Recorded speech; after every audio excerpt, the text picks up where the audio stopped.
લે બાપુજી બીજી દવા છેલ્લી જ છે પાક્કું આના પછી એક કે નહીં દઉં થોડી વાર પછી લો તો ચાલશે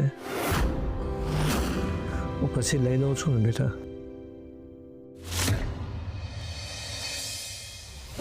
અત્યારે જ દવા આપી દે કંકુ લ્યો ને પ્લીઝ આપી દે ચાલ તારે પાછું યાદ નહીં રાખવાનું હા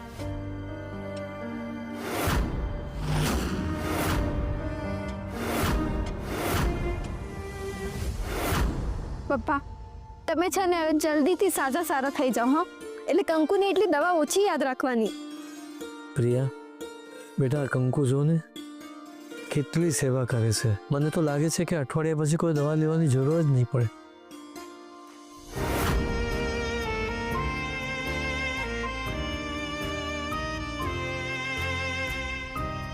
તમારે હેરાન થવાની જરાય જરૂર નથી બાપુજી મને ખબર છે તમારા આશીર્વાદ મારી ભેગા ને ભેગા જ છે મારા આશીર્વાદ તો તારા ભેગા ને ભેગા જ રહેશે બેટા હો કે ના હો ના તમે કાયમ મારી ભેગા જ રહેશો અને તમારી કાંઈ ચિંતા કરવાની જરૂર નથી તમારો જવાનો વારો આવે ને તો તમારા બદલે હું જતી રહીશ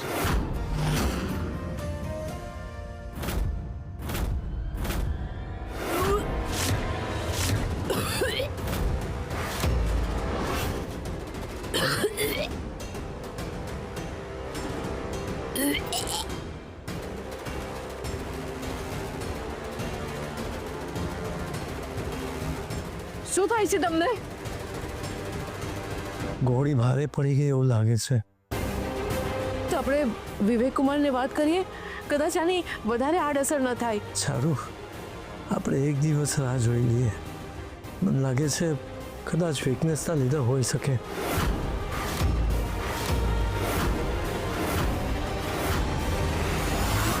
તમારાથી ઓર્ડર પૂરો થઈ શકશે ને ગૌરંગભાઈ હા હા 100% પૂરો થઈ જશે ગૌરંગભાઈ મને તમારો રેફરન્સ મનસુખભાઈએ આપ્યો છે હું એક વેડિંગ પ્લાનર છું આ મેરેજના સિઝનમાં મારી પાસે 15 મેરેજના ઓર્ડર છે જુઓ ગૌરંગભાઈ અગર તમે આ એક ઓર્ડર પૂરો કર્યો ને તો બાકી બધા જ ફંક્શનમાં હું તમારી પાસેથી જ બેકરીના પ્રોડક્ટ લઈશ પણ મને કોઈ જાતની ફરિયાદ જોઈએ નહીં અરે મોટા ભાઈ બેસ્ટ કામ આપીશ તમે જરાય ટેન્શન નહીં લો હા બસ થોડુંક એડવાન્સ મળી જાય તો એ મારી પોલિસી નથી હું કોની પાસેથી એડવાન્સ લેતો નથી ને હું કોઈને એડવાન્સ આપતો નથી જો ગૌરંગભાઈ હું કસ્ટમર પાસેથી 1 મહિને પેમેન્ટ લઉં છું એટલે હું તમને પણ 1 મહિને પેમેન્ટ આપીશ અરે પણ થોડાક જાઓ તો અરે બેસો ને તમે પ્લીઝ ઠીક છે નો પ્રોબ્લેમ હું મારી રીતે મેનેજ કરી લઈશ ઠીક છે તો ડીલ પાકી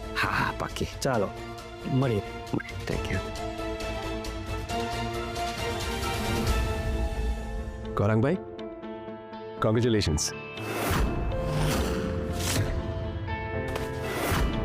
કોંગ્રેચ્યુલેશન્સ તે જોયું ને એક પણ પાર્ટી એડવાન્સ પેમેન્ટ આપવા માટે રાજી નથી આમ અમારો ધંધો કેવી રીતે આગળ વધારવાનો શ્રી પપ્પાના અકાઉન્ટમાં જે પૈસા પડ્યા છે મને એમાંથી 10 લાખ રૂપિયા જોઈએ છે ગૌરંગભાઈ તમારી હજી પણ પપ્પાના પૈસા પર નજર છે ભાઈ મારે ધંધો વધારવો છે એના માટે માંગી રહ્યો છું તારે તો દેવાની લોન ચૂકવવાની છે એટલે તારા પાસે તો મંગાય નહીં કે લાવ દે પૈસા ઠીક છે મને થોડું વિચારવા દો એ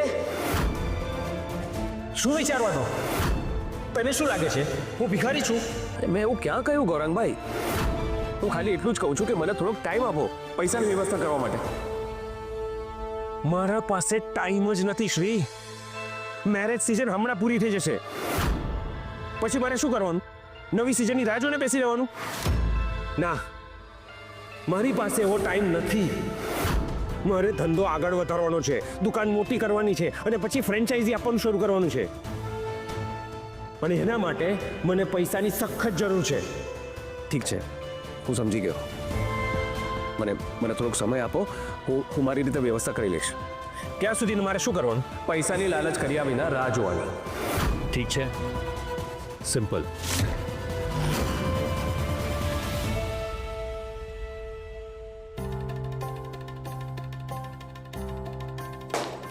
ગૌરાંગ આ શું છે? કેમ આટલો ગુસ્સો કરે છે?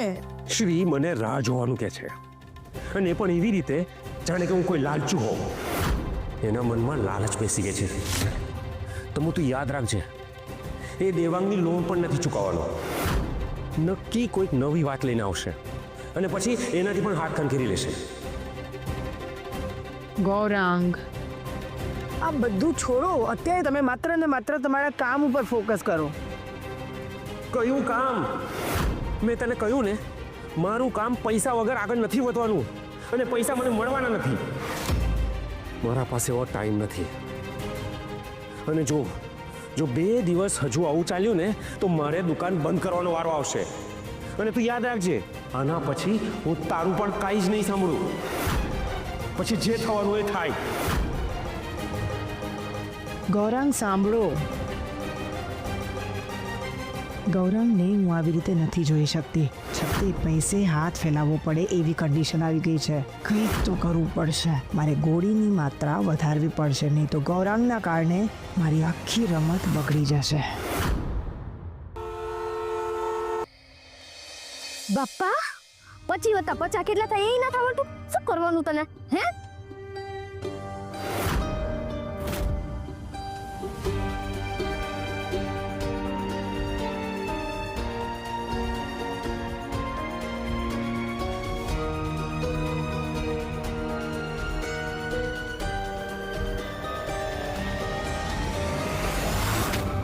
આ લાઈટ ક્યાં ગઈ હશે? અરે, આ લાઈટ કેમ જતી રહી? ઓહો, પણ પપ્પા તો લાઈટ બિલ ટાઈમ પર ભરી દે છે. એમનું કામ તો પરફેક્ટ જ હોય. એ ક્યારેય છેલ્લી તારીખની રાહ જોઈને ના બેસે. ઓહો, અંધારામાં અંધારું મારું કંઈ દેખાશે જ નહીં. કંઈ કામ નહીં થાય મારું. હા, અંધારામાં તો કંઈ દેખાશે જ નહીં. અત્યારે લાઈટ ગઈ, પણ આવી રીતે ક્યારે લાઈટ જતી તો નથી. મમ્મી, હું જોઈને આવું છું. ના ના, તું બેસ. નકામું તને કંઈ વાગી જશે તો. અને આમે પાઠ અધૂરો છે. અધૂરો પાઠ છોડીને જવાય નહીં. આપણે પેલા પાઠ પૂરો કરી લઈએ.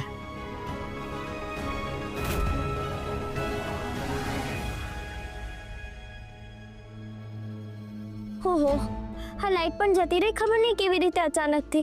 એ તો સારું થયું કે લાઈટ ગઈ ને એની પહેલાં જ મેં દવા કાઢીને રાખી હતી. અને બાપુજી, તમને હું પાણી દઉં, તમે દવા ખાઈ લો. બેટા, તું તો જ્યુસ લઈને આવવાની હતી ને? જ્યુસ? હા બાપુજી, મેં તમને જ્યુસ તો પહેલાં જ દઈ દીધું. ક્યારે? હમણાં જ તો. એમ? મેં પી લીધું જ્યુસ.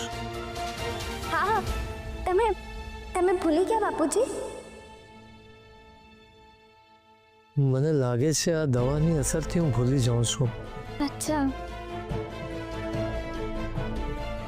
ઠીક છે, ગોળી કરી દો. બાપુજીને આવું તો ક્યારેય થતું નથી. બેટા, પણ આ લાઈટ કેમ જતી રહી? મેં ચશ્મા પણ નથી પહેર્યા ને, એટલે મને કશું દેખાતું પણ નથી. બાપુજી, ખાલી એક જ મિનિટ, હું મીણબત્તી કે બેટરી લેતી આવું. હો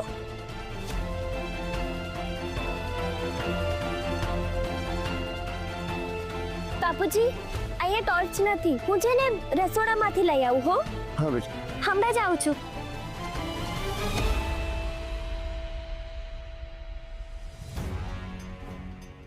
કંકુ,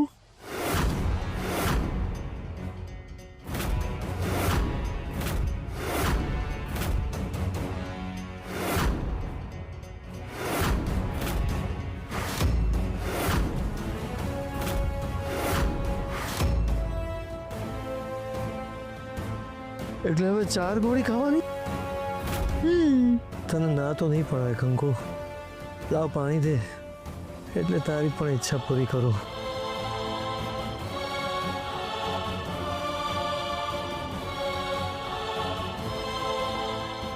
લાઈટ આવે એ પહેલા ખાઓ જલ્દી.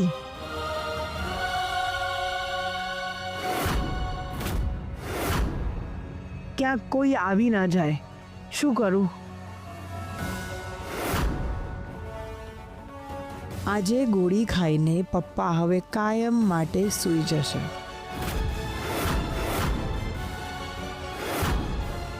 કોઈ આવે એ પહેલા નીકળી જાઉં.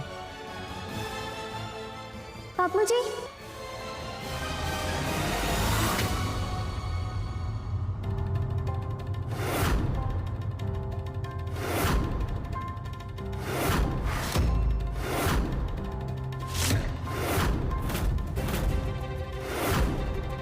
બાપુજી તમે તમે દવા લઈ લીધી? હા મેં તો 4 ગોળી ખાઈ લીધી.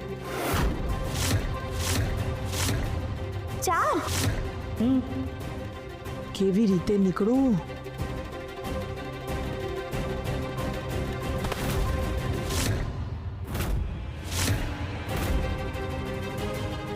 કોણ છે? કોણ છે ન્યા?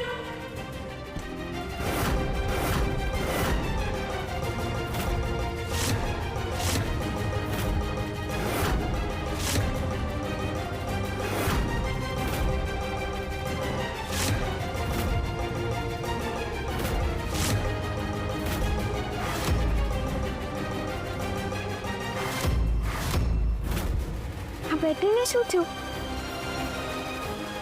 આનો પાવર ખતમ થઈ ગયો લાગે છે.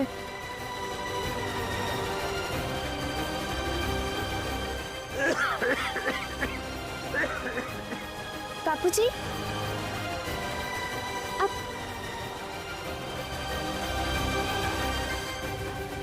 આ લ્યો બાપુજી, થોડુંક પાણી પી લ્યો આરામથી. અહીંથી નીકળવું કઈ રીતે?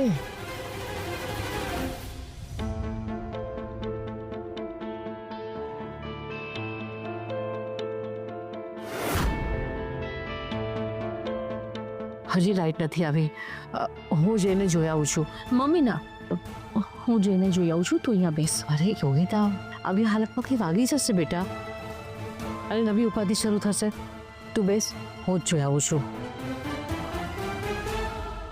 કંકુ બેટા 4 ગોળી લીધી ને એની અસર લાગે છે એટલે ખાંસી આવી ગઈ. બાપુજી પાક્કું તમે તમે 4 ગોળી ખાધી?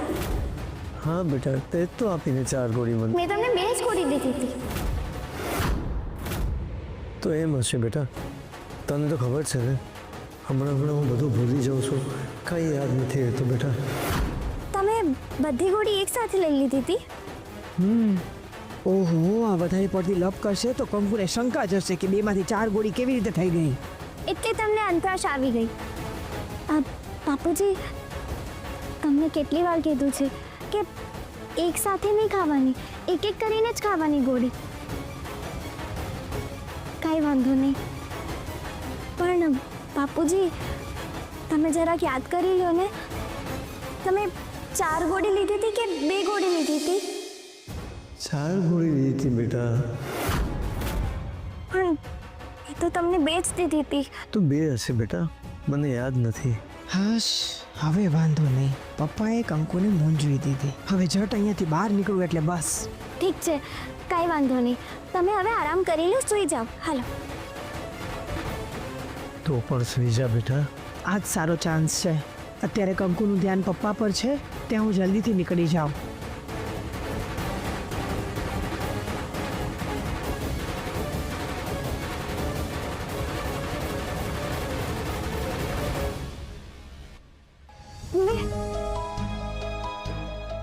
સારું થયું લાઈટ આવી ગઈ. બાપુજીને પંખા વિના ઊંઘ નથી આવતી ને. અવાજ તો ત્યાંથી જ આવતો હતો. જોઈ આવું.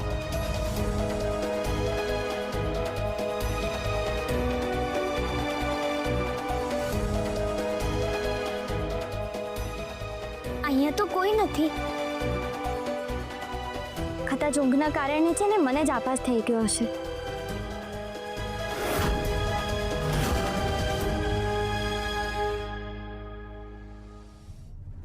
ગૌરાંગભાઈને બિઝનેસ માટે હું ક્યાંથી પૈસા આપું? ના પાડીશ તો એમને એવું લાગશે કે દેવાંગભાઈને 30 લાખનું દેવું ચૂકવવાની મેં હા પાડી, અને હવે એમને હેલ્પ કરવાની હું ના પાડું છું. મારી પાસે પણ હવે સેવિંગ્સ નથી, અને પપ્પાના પૈસા ના ના ના જરાય નહીં. તો નક્કી કર્યું છે એમ પપ્પા મમ્મી માટે જ રહેવા દેવાના છે. શું કરું કંઈ સમજાતું નથી.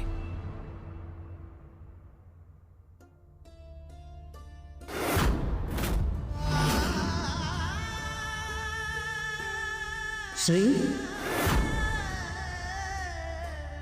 શ્રી મમ્મી મમ્મી તમે હા હા બેસ બેસ બેસી રહે.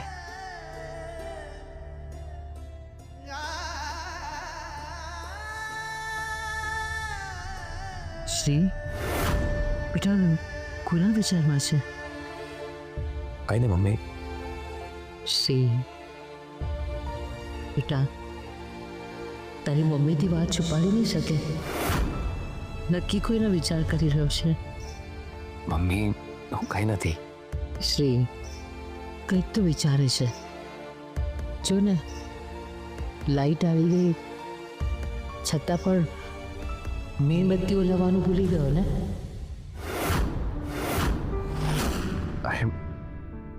એ તો મમ્મી એમ જ. હા ધ્યાન નહીં રહ્યું મમ્મા એટલે. તારા પપ્પા વિશે વિચારે છે ને?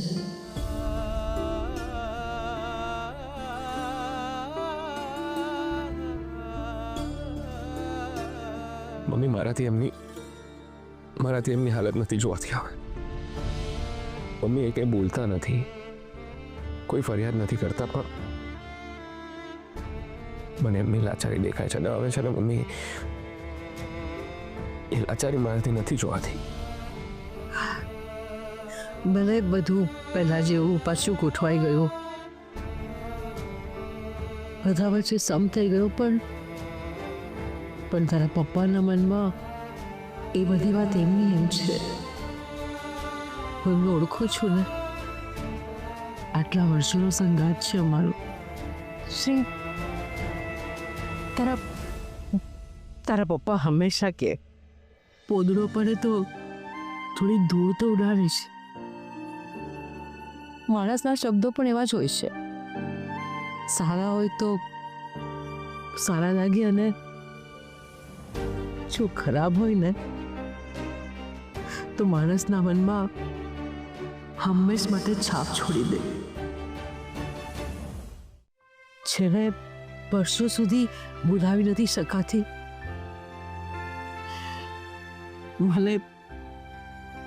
મને પણ એક વાતનો અફસોસ છે. મમ્મી અફસોસ છે ને? કઈ વાતનો અફસોસ છે? તારા લગ્ન વખતે થયેલા મન દુઃખનો અફસોસ. બેટા હવે સમજાય છે. નારાજગી ક્યારે પણ લાંબી નહીં ખેંચવાની. શું ભરોસો ઉપરવાળાનું તેડું આવે અને મમ્મી શું કામ બોલો છો તમે? આવું નહીં બોલો તમે. તમારે એના પપ્પાએ હજી બહુ જીવવાનું છે. હા મારે પણ હજી બહુ જીવવું છે એમની સાથે. પહેલાની છે મન દુઃખ વિના રોજ સવારે એમની સાથે ચાલવા જવું છે. અને જ્યારે મને ચશ્મા ન મળતા હોય ને ત્યારે રોજ એના મોઢે મને સમાચાર સંભળાવે. મમ્મી ખાલી સમાચાર કે પછી સમાચારની સાથે સાથે પપ્પાની એક્સપર્ટ એડવાઇસ પણ. પેલું શું કહે છે પપ્પા તમને? ચારુ ચોરીના બનાવ બહુ બની રહ્યા છે, તમે થોડુંક સાવચેતીને રહેજો.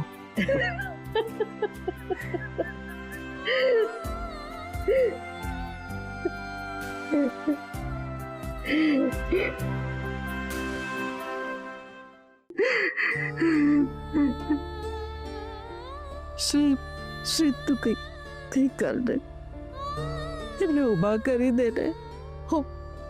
હું ક્યારે પણ એમની કોઈ પણ વાતનો વિરોધ નહીં કરું. બસ મમ્મી તમે આવું શું કામ બોલો છો? તમારે આવું બોલવાની જરૂર નથી. એ તમારો મત, તમારી ઓળખ છે, તમારી છાપ છે. મમ્મી એકબીજાની હાઓ હા કરીએ તો પછી લગ્ન જીવનને નવી દિશા ક્યારે મળે? મેં જરાય ચિંતા નહીં કરો. અને જોજો તમે, પપ્પા બહુ જલ્દી પહેલાની જેમ હરતા ફરતા થઈ જશે. સાચે પ્રોમિસ ને તું બેઠા કરીશ ને. Promise mummy.